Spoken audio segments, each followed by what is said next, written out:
కర్ణాటక కాంగ్రెస్ రాజకీయం హీటెక్కింది. మళ్లీ రాజకీయ మార్పు అంశం తెరపైకి వచ్చింది. Karnataka deputy CM DK Shivakumar CM పదవి స్వీకరిస్తారంటూ గత కొంతకాలంగా ప్రచారం జరుగుతోంది.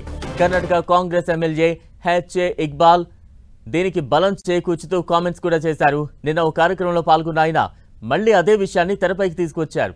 మరో 2-3 నెలల్లో ప్రస్తుత ఉప ముఖ్యమంత్రి డీకే శివకుమార్ కర్ణాటక ముఖ్యమంత్రిగా బాధ్యతలు స్వీకరించే అవకాశం ఉందని వ్యాఖ్యానించారు. కర్ణాటకలో కాంగ్రెస్ అధికారంలోకి రావడానికి ఎవరు కృషి చేశారో అందరికీ తెలుసని, ప్రస్తుతం పార్టీ అధిష్టానం శివకుమార్ గురించే మాట్లాడుతోందన్నారు. ఈ ఏడాది చివరిలో కర్ణాటక ప్రభుత్వంలో నాయకత్వ మార్పు గురించి ఊహాగానాలు వస్తున్న నేపథ్యంలో శివకుమార్ కు సన్నిహితుడైన ఇక్బాల్ హుసేన్ వ్యాఖ్యలు ప్రాధాన్యత సంతరించుకున్నాయి. సెప్టెంబర్ తర్వాత రాష్ట్ర రాజకీయాల్లో విప్లవాత్మక పరిణామాలు నెలకొంటాయంటూ కర్ణాటక మంత్రి కేఎన్ రాజన్న ఇటీవలే కామెంట్లు చేశారు. దీంతో త్వరలోనే నాయకత్వ మార్పు తథ్యమని అధికార పార్టీలోనూ విస్తృత చర్చ నడుస్తోంది. ఈ విషయంపై ఇప్పటికే పలుమార్లు కర్ణాటక ముఖ్యమంత్రి సిద్ధరామయ్య స్పందిస్తూ నాయకత్వ మార్పు అనేది అధిష్టానం పరిధిలో ఉందని, దీనిపై బహిరంగంగా వ్యాఖ్యానించలేనని చెప్పారు.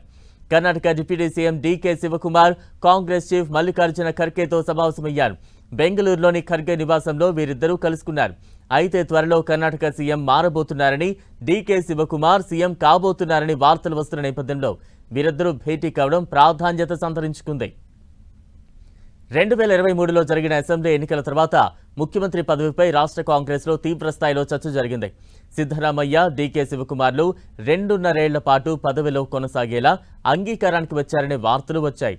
శివకుమార్ కూడా ఎప్పటికైనా ముఖ్యమంత్రి పదవిని స్వీకరిస్తారని బహిరంగంగానే చెబుతున్నారు.